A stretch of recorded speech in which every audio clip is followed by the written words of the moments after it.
আজি এই ৰভাথলীত উপস্থিত হৈ মই এটাই কৈছোঁ যে য'ত কিশোৰৰ বিয়াৰ আয়োজন কৰিব লাগিছিল, মই কিশোৰৰ ককায়েক হিচাপে কৈছোঁ, আজি তাৰ শ্ৰাদ্ধথলীত এনেকৈ বহি তাৰ বিষয়ে ক'বলগীয়া হৈছে। এইটো সঁচাই মৰ্মান্তিক কথা।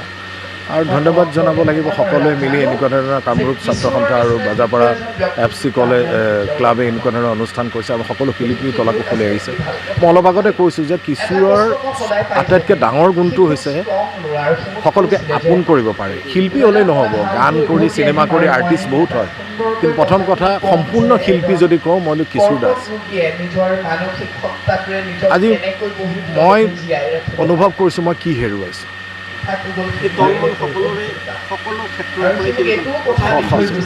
সৎ ব্যক্তি, সৎ ল'ৰা আছিল, সকলোকে আপোন কৰিব পৰা ল'ৰা আছিল। এই আৰু কথা এটা আত্মাই চিৰশান্তি লাভ কৰক তাকে কামনা কৰিছোঁ। কিশোৰ আচলতে আমাৰ পৰিয়ালৰ এজন সদস্য আছিল। অভিনেতা হিচাপে তাক পিছত পাইছোঁ, কিন্তু পৰিয়ালৰ সদস্য হিচাপে তাক আগৰ পৰাই পাইছোঁ, যেতিয়া সি হয়তো অভিনেতা হোৱাও নাছিলে। যতীন বৰা এজন অনুৰাগী আছিল। এই অনুৰাগী গৈ গৈ লাহে লাহে এটা সম্পৰ্কৰ দূৰে বান্ধ খাইছিলে। যতীনৰ যতীনে খুব মৰম কৰিছিলে তাক, নিজৰ ভাতৃৰ নিচিনা ভাতৃ আছিল যতীনৰ। আৰু কি ক'ম, আচলতে আজি এনেকুৱা এটা অনুষ্ঠানত আহি পেলাই কেনেকুৱা লাগিছে সেইটো বুজাব নোৱাৰোঁ, কাৰণ কিশোৰৰ শ্ৰদ্ধাঞ্জলি অনুষ্ঠান, সেইটো অকণমান মানি ল'ব পৰা নাই মনটোৱে। আৰু সি য'তেই আছে শান্তিত থাকক, কাৰণ একেবাৰে ভবা নাছিলোঁ মই। ডক্টৰে যদিও কৈছিলে যে তাৰ বহুত স্প্ৰেড হৈছে, সি 4th ষ্টেজত আছিলে, সি ইমান পজিটিভ ল'ৰা এটা আছিলে।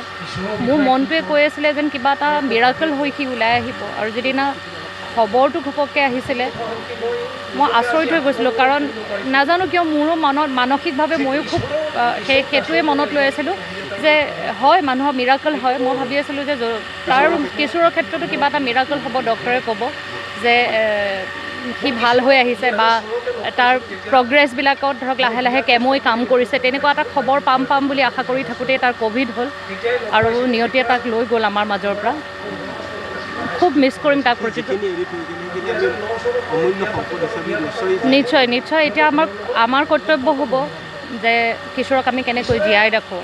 আজি শ্ৰদ্ধাঞ্জলি অনুষ্ঠান, আজি তাৰ আদ্য শ্ৰাদ্ধ, তাতে আমি তাক শ্ৰদ্ধাঞ্জলি জনাইছোঁ, কিন্তু মই ভাবোঁ কিশোৰক আমি কেনেকৈ জীয়াই ৰাখিব পাৰোঁ তাৰ বিষয়ে আমি চিন্তা কৰিব লাগিব আৰু কিশোৰক আমি জীয়াই ৰাখিব লাগিব।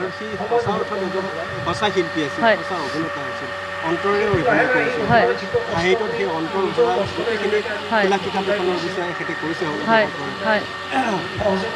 প্ৰতিফলিত হৈছে। গতিকে তেনেকুৱা এজন মানুহক আমি সঁচাই যদি জীয়াই ৰাখিব নোৱাৰোঁ, নিশ্চয় এনেকুৱা কিবা এটা কৰিব লাগিব যাতে কিশোৰক জীয়াই ৰখাৰ কাৰণে আমি সকলোৱে আলোচনা কৰি নিশ্চয় কিবা এটা কৰিব লাগিব আৰু তাক আমি জীয়াই ৰাখিম।